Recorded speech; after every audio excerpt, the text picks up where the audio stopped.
So now we're going to talk about systems development and programming. This is week 12, video number 2. And systems development and programming.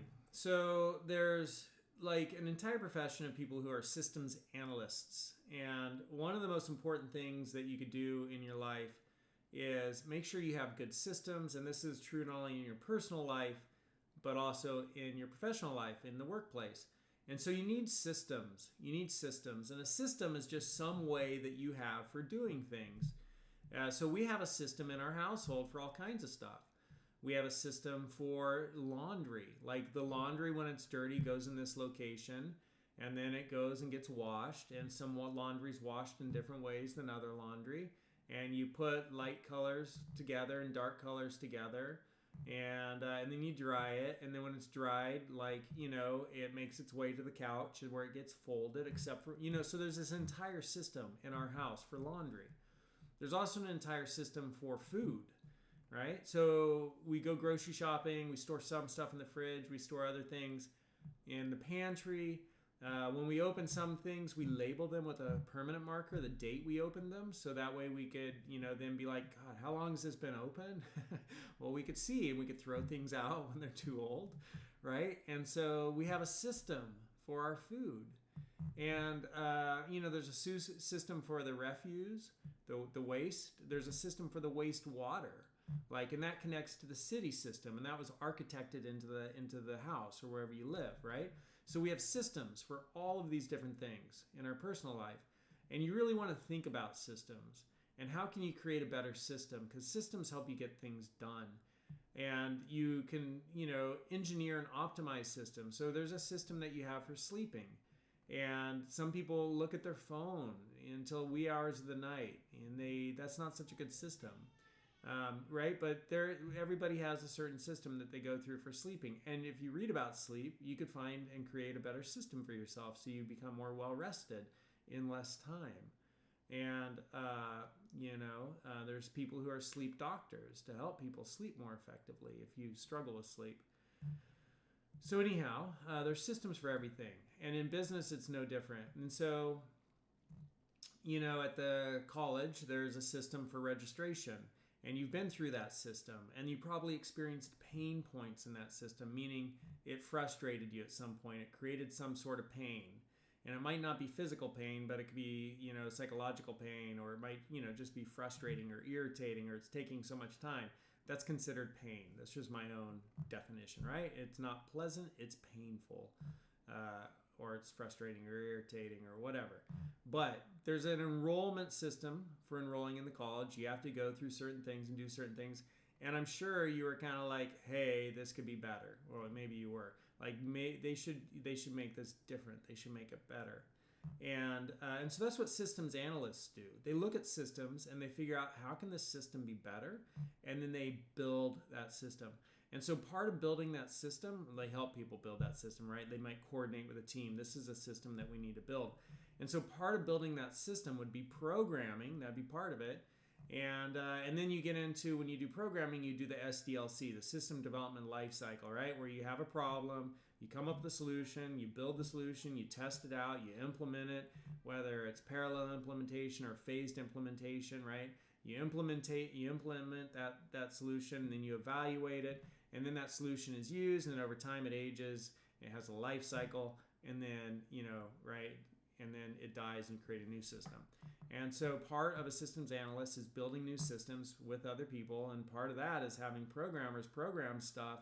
And when they do that, they use the systems development lifecycle, and they also use the programming development lifecycle. Both of those things are just problem-solving processes, right? So it's just like they're coming in, what's the problem? What's the potential solution? Let's build the solution. Let's implement it. Let's evaluate it. Let's let it run its life and maintain it, and then let's do it all again with a new system after X number of years. So that's systems development, systems analyst. And there's this great phrase that I heard, and I kind of get this screwed up sometimes. And the phrase is, never work at your business, work on your business. And so to work at your business is to like if I had a pizza parlor, to work at the business would be for me to be making the dough. It would be for me to be baking the pizzas. It'd be for me to be serving the customers, right? I'm working at my business. And what I really want to do is work on my business. And what that distinction speaks to is that I want other people to be doing the business stuff, working at the business. And I want the high level working on the business where I'm like, okay, how can we have a better system? What's the system looking like? Whatever. I'm working on the business, not working at it. So a little subtle distinction, but I kind of like that phrase. So McDonald's was famous for innovating and creating amazing systems. And part of their success is that they've got great systems. And so that system allows them to be efficient. If you go into In-N-Out Burger, right? Like in Fresno, we have In-N-Out Burger over at River Park. You could kind of see behind the counter, there's like a system at work, right? And the way they're cutting the fries and frying the fries, and each person's doing different.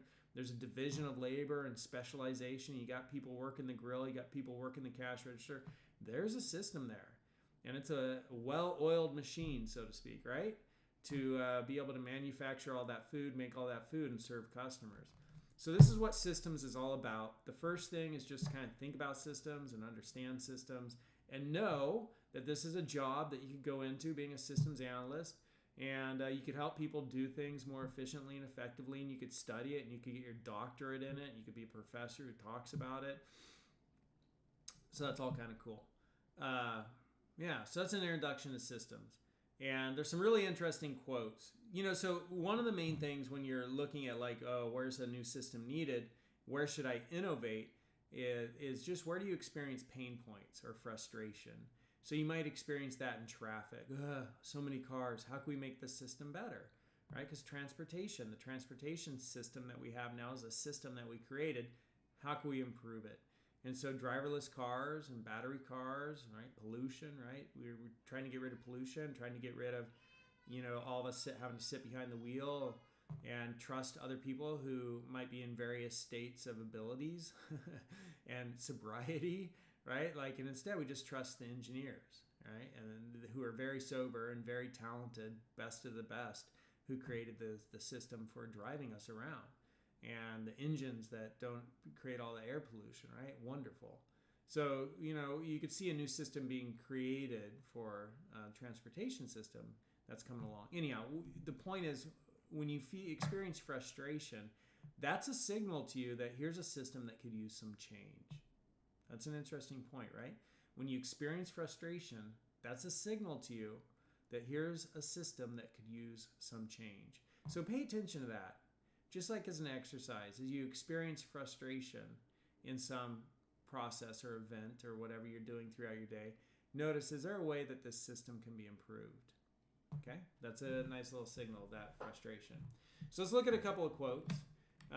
We've got, I think there is a world market for maybe 5 computers. So these are people who didn't, really see the potential of where they were currently and how the world was going to evolve. And so I put these quotes in here to kind of illustrate how systems always evolve and how it's hard to see what's coming in the future, and how people who are in positions where they should be able to see what's coming don't often see what's coming.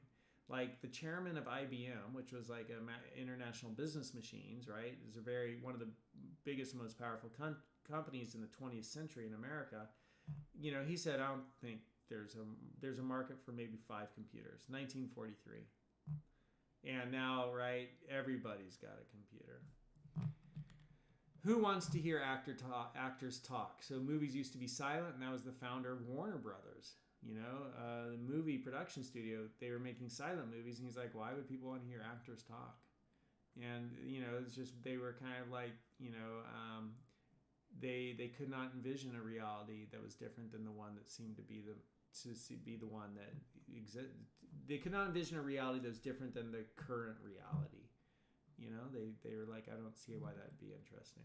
So the point of these quotes is just to get you to think about innovating and creating.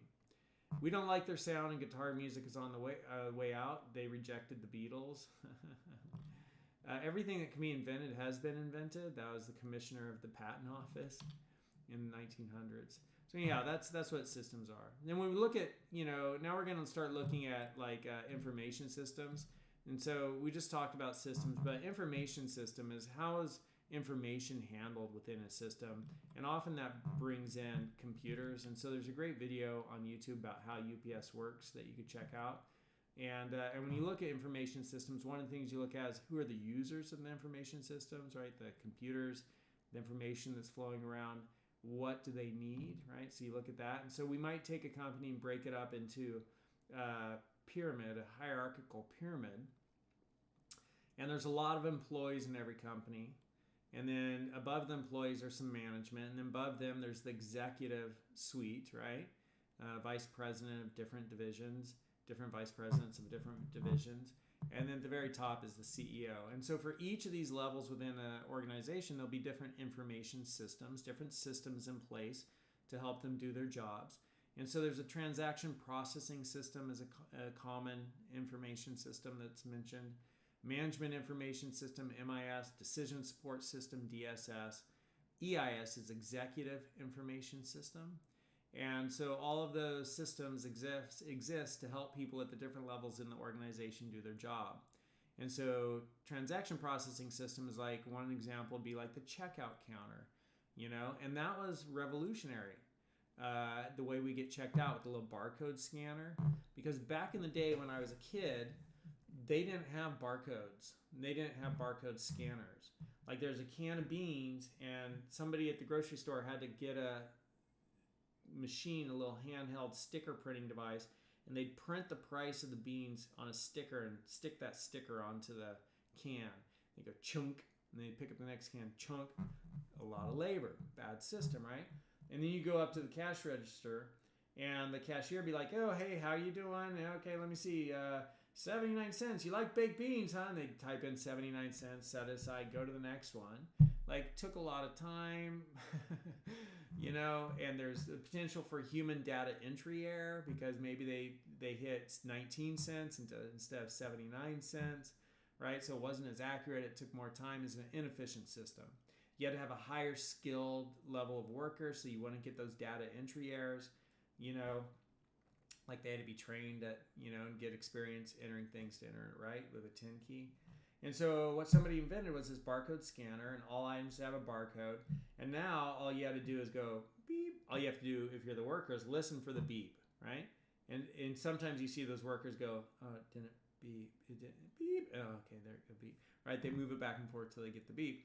And then the computer, the system automatically knows that barcode's associated with this item, and it has this price, and it adds it to your bill.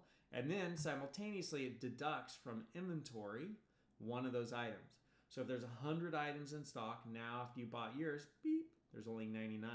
And the computer always knows how many are in stock. But not only that, when inventory gets low enough, the computer automatically places an order for more inventory to arrive just in time as the items on the shelf are about to sell out. Right? It takes into calculation too how quickly items are selling, how many are being sold a day, how many days does it take to get new items after the order is placed. So just as there's only 1 day of inventory left, a new supply automatically arrives. That's a great system. And that's transaction processing system. And that's one of the things Walmart implemented, which made them successful. So Sam Walton really innovated with that system so that he could get out a lot of those inefficiencies and make things happen quicker and get a lower skilled worker who could pay a lower wage and have higher efficiency and higher accuracy. That's win-win all around, and also reduce the amount of store space. This is one of the most significant factors. Reduce the amount of store space that they needed for inventory, right, behind the store. So they could take off 20 to 30% of their real estate costs because they didn't need all that warehouse behind the store to store inventory. Like just as they were running out, new stuff would arrive. And so that reduced their costs, which allowed them to offer things at a lower price, which allowed them to gain a competitive advantage. And then likewise, Amazon came along and whooped Walmart's butt. They came up with a new system, online store, ordering everything, shows up at your door a day or two later. Amazing. So now Walmart's playing catch up with Amazon. So that's an example of one of these information systems. These are some of the main categories for businesses that you hear about. And you could read about the other ones there. They're just more examples of like systems that help people, information systems that help people do things more efficiently. If you haven't checked out this movie, it's a pretty funny movie. It's an old one, but in there they talk about TPS reports, right? Transaction Processing System reports.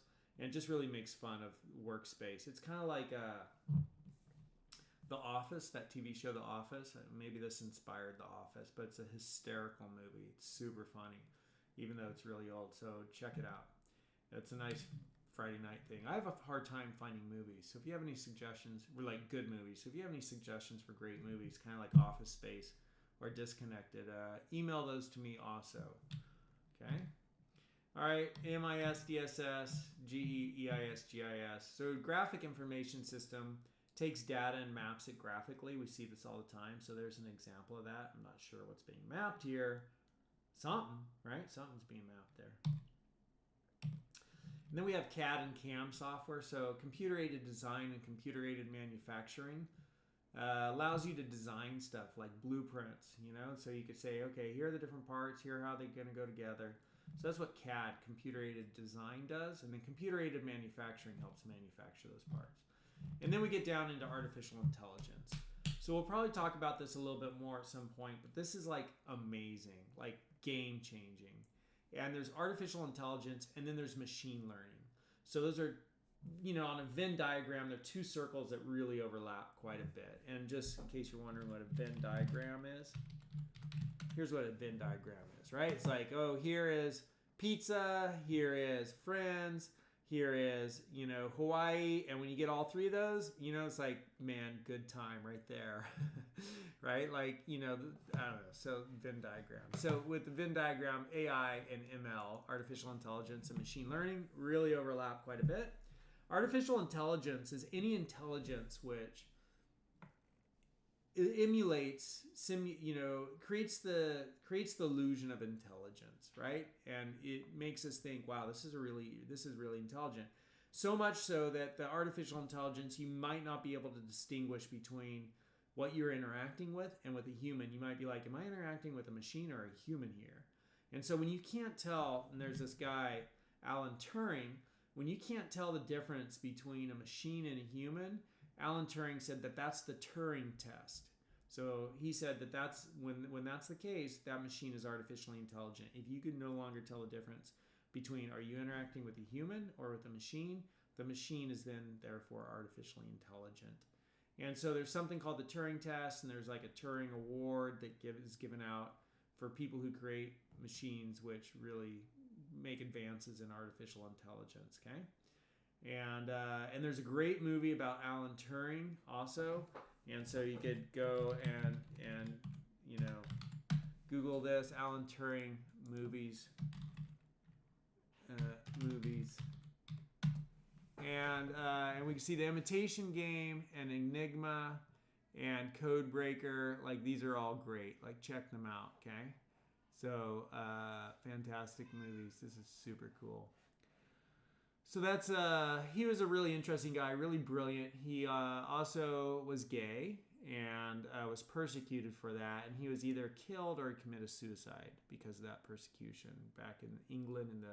And he stopped. He basically defeated the Nazi Empire. Okay, his genius, his brain, because he created he broke the Enigma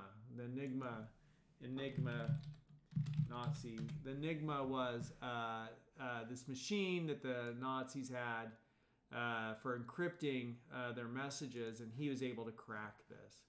And so those movies talk about that. He was a brilliant guy, and it's super unfortunate that he is persecuted for loving the way that he wanted to love, and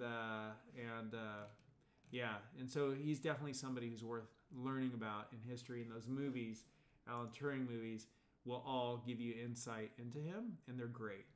All those movies are awesome. I think I've seen them all. I can't remember. It's just been so long. All right, so that's artificial intelligence, and then finally we have machine learning. So machine learning is, typically programming up to this point in time, the last couple of years, has been really rules-based. Programming has been rules-based. In this situation, do this or do that is kind of how programming has evolved. And has been done for the last many decades. And now what's happening with programming is we're creating machines that learn. And so we'll say, we create a program, we say, here's where we are, here's where we want to be, figure out the best way to get there. And then the machine tries all these different options and runs all this analysis and does all this statistical crunching and then says, here's the most optimal solution for arriving at that outcome. And so examples of that might be, and so in that case, the machine learns what's the most optimal solution. We haven't told it what to do in what situations. We've told it figure out how to get to that destination, and it figures out the best way to get to that destination. So that's machine learning. It's kind of amazing. And people who do machine learning, say they don't even know like how the computer arrives at its conclusions. It's a black box, right? Like they create the thing for it to learn, and then it does its learning within that framework and figures it out. And you could watch some pretty interesting videos about a machine learning to walk. Like you could YouTube, Google machine learning walk, right? And it'll bring up a video of a software learning to walk. Like what's the best way to walk given certain constraints and rules and gravity and all that. So anyhow, you'd use machine learning for things like what's the best way to optimize traffic flow. And so Google Maps uses machine learning to help us get the most efficient route to our destination. We're here, I want to get there, what's the best way to get there? So it's always watching data, traffic patterns, traffic flow, and then like it's learning how to best get people around. And so if you've noticed this, like when you use Google Maps, like sometimes you'll just be taken randomly through a neighborhood, and it'll be like a new traffic flow, right? And people in that neighborhood might not like it, but that's kind of like the new traffic flow. That's the most optimal way to the solution. And the algorithms, watch and figure that stuff out and then start integrating that into the recommendations they make to people. Pretty fascinating. So there's machine learning is really kind of the cutting edge of computer science right now. And then, so that's machine learning and artificial intelligence. And part of artificial intelligence is everything about us, sight, thinking, seeing, hearing, voice recognition, talking to your phone and having it translate what you're saying. Because there's all kinds of ways people talk. If I was from the South, I might talk like this. And then the computer, it's got to figure out what I'm saying. Because it's trying to translate my voice into words. And if I'm talking like this, that's really different than if I'm talking like this, right? And so, but the computer has to figure it out, what's what. And then it has to differentiate your voice from background noise. Maybe I'm in a restaurant, there's a lot in the background, or there's music, and it has to figure out what's the voice, what are the words, and it's like amazing. And so you could again, YouTube, and in the YouTube you'd search for Google voice recognition machine learning, and there's fascinating videos. All right, so that's quite a bit about systems and innovation and artificial intelligence and the systems development lifecycle. We've already talked about that. And so systems, artificial intelligence, machine learning, all that stuff. It's fascinating. In the next video, we will take a look at chapter 12 in the textbook. See you in video 3 for week 12 in the next video.